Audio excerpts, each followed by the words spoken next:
dan pikiran kami untuk mendengarkan dan menerima firman-Mu. Kiranya firman-Mu ini dapat menjadi berkat bagi kami. Haleluya. Amin. Amin. Mari kita sama-sama belajar firman Tuhan. Shalom saudara yang terkasih. Shalom. Pada malam hari ini saya mengangkat firman Tuhan pada malam hari ini yang bertajuk untuk mengandalkan Tuhan. Amen. Untuk mengandalkan Tuhan. Senang sekali malam hari ini kita dapat berkumpul bersama-sama saudara-saudari sekalian. Siapa yang sebenarnya kita andalkan dalam hidup ini, dan kepada siapakah kita berseru saat kita butuh pertolongan?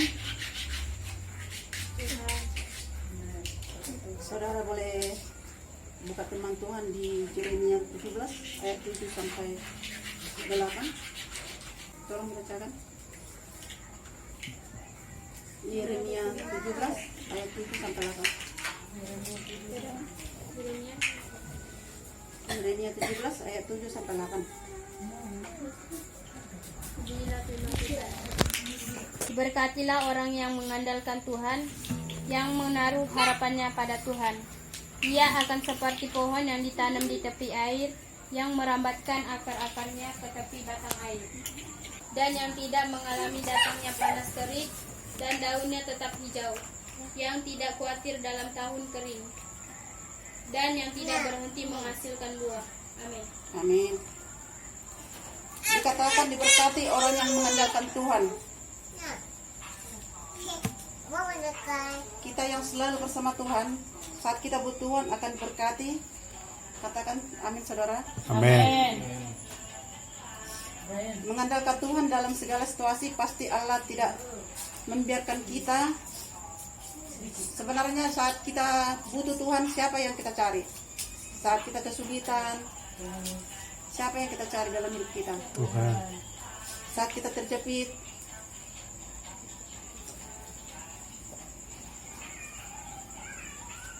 mari kita saudara tetap kita andalkan Tuhan dalam hidup ini.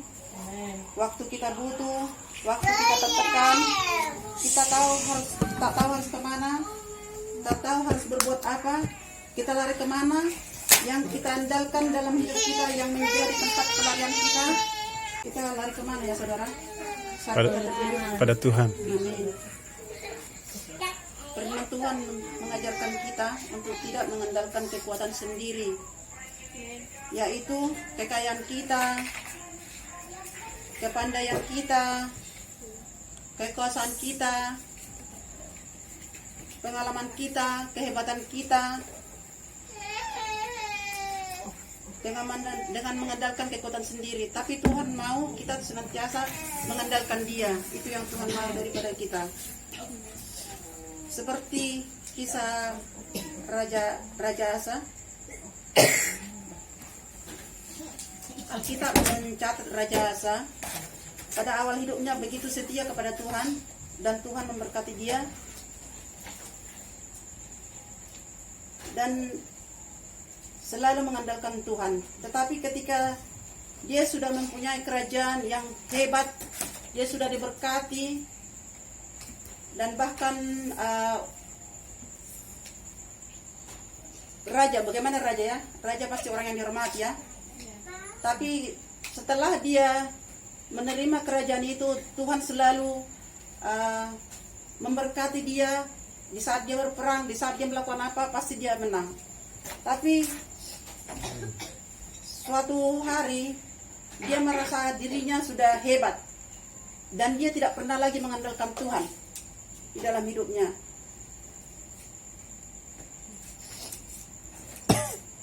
Maka hal tersebut selalu memperoleh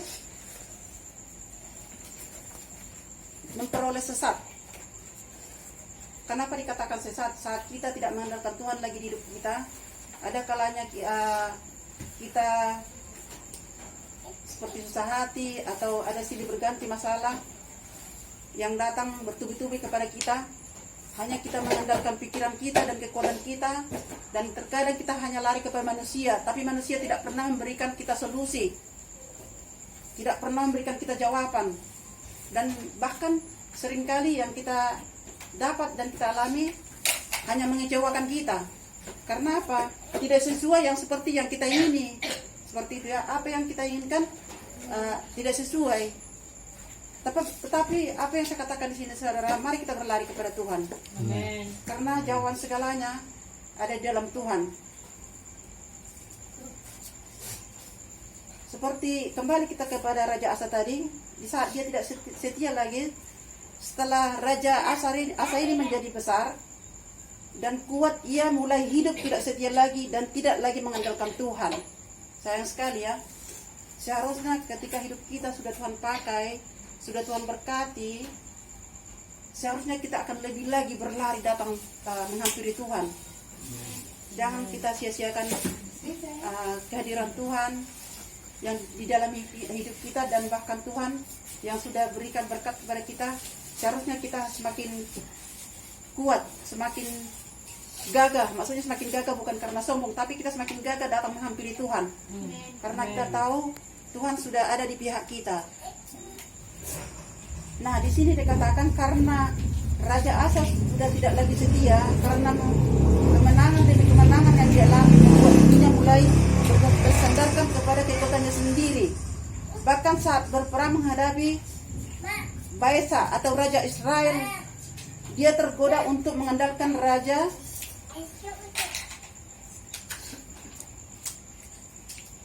Aram ya. Dia mengandalkan Raja Aram. Bahkan ketika dia sakit parah, ia memilih tidak lagi mengandalkan Tuhan, tapi dia mengandalkan tabib-tabib atau dukun-dukun untuk memperoleh kesembuhan.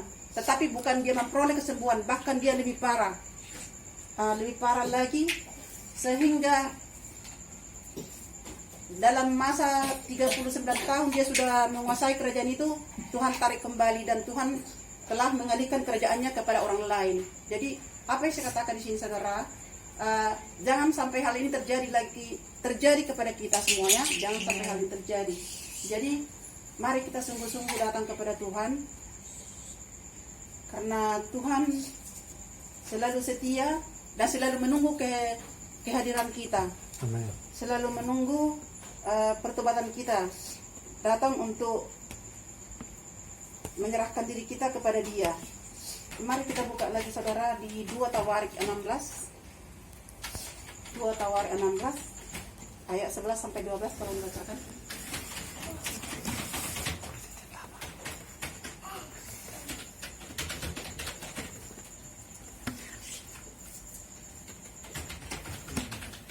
Dua Tawarik 2 Tawarik 16 16. ayat 11 hingga ke 12.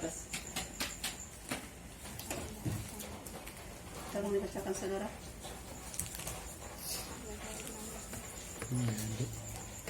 11 sampai 12. Sesungguhnya riwayat Asa dari awal sampai akhir tertulis dalam kitab Raja-Raja Yehuda dan Israel. Pada tahun ke-39 pemerintahnya, Asa menderita sakit pada kakinya yang kemudian menjadi semakin parah. Namun dalam kesakitannya itu ia tidak mencari pertolongan Tuhan, tetapi pertolongan tabib-tabib. Amin. Amin. Ya. Jelas dikatakan di sana. Setelah Raja Asa sudah menjadi raja selama 39 tahun, Tuhan berkati dia. Apapun yang dikerjakannya Tuhan berkati. Bahkan seluruh bangsa yang ada di sana dia sudah kuasai.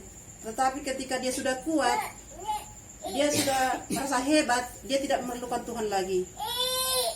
Dan sehingga Tuhan murka kepadanya dan Tuhan menarik kembali semua yang Tuhan berikan kepadanya. Nah, hari ini kita diingatkan kembali melalui firman Tuhan untuk kita selalu mengandalkan Tuhan dalam segala aspek kehidupan kita. Amen. Sampai selamanya. Baik itu dalam keluarga, usaha, pekerjaan, dan dalam pelayanan, di saat suka ataupun duka, kita tetap andalkan Tuhan dalam hidup kita. Amen. Kita harus tetap melangkah, maju terus di dalam Tuhan. Amen. Di dalam setiap keluarga bukan tidak ada masalah, tapi bagaimana sebenarnya cara kita untuk mengatasi masalah itu. Jangan kita buat alasan karena ada masalah sehingga kita pun tidak mau datang kepada Tuhan. Hari ini firman Tuhan mengatakan kepada kita, kita tetap andalkan Tuhan di dalam hidup kita. Amin. Dalam keluarga, yang paling utama sekali, ketika kita datang mengandalkan Tuhan, apapun permasalahan itu, baik dari segi suami, baik dari segi istri, baik dari segi anak-anak, pasti kita boleh atasi. Sebab apa? Karena Tuhan sudah ada di dalam diri kita. Amin. Sekurang-kurangnya, kalau pun suami kita belum ini, atau istri kita, atau anak kita, tapi ketika masalah itu datang, bila kita mengandalkan Tuhan, hati kita pun akan merasa nyaman, akan ada rasa damai. Sehingga damai itu boleh kita salurkan kepada keluarga kita sendiri seperti itu. Jadi kita harus senantiasa mengandalkan Tuhan dalam hidup kita. Yang harus kita lakukan dalam segala kondisi, diulangi lagi, dalam segala kondisi, jagalah hati dan kepercayaan kita kepada Tuhan. Itu harus dijaga ya. Amin. Kita jaga hati kita dan kepercayaan kita kepada Tuhan. Amin. Jangan kita karena ada masalah, sesuatu masalah, sehingga kita membuat sesuatu yang tidak baik. Atau orang bilang, masalahku ada seperti ini. Sepertinya kalau aku buat gini, oke tak ya? Boleh tak ya? Kita harus ingat bahwa Tuhan senantiasa melihat kita. Bahwa mata Tuhan selalu terarah kepada kita. Apa yang Tuhan mau, kita harus andalkan Dia. Hanya itu yang Tuhan minta daripada kita.